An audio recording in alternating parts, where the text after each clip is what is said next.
السلام علیکم ورحمۃ اللہ وبرکاتہ۔ ناظرین، استقبال ہے آپ کا ہمارے چینل الاخبار میڈیا پر۔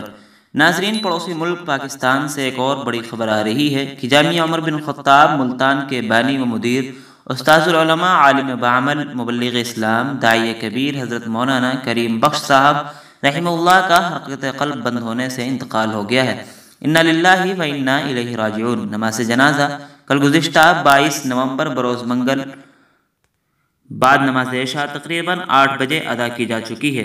ناظرین، آپ حضرات سے درخواست ہے کہ حضرت کے لیے دعائیں مغفرت کریں اور دعائیہ کلمات کمنٹ باکس میں بھی ضرور لکھیں۔ ویڈیو کو لائک اور شیئر کر دیں۔ اس طرح کی اور بھی ملی و ملکی خبریں حاصل کرنے، مدارس اور علماء کے متعلق ہر خبر سے باخبر رہنے کے لیے ہمارے چینل الاخبار میڈیا کو سبسکرائب کر دیں، بیل آئیکن ضرور دبا دیں۔ شکریہ، والسلام علیکم ورحمۃ اللہ وبرکاتہ۔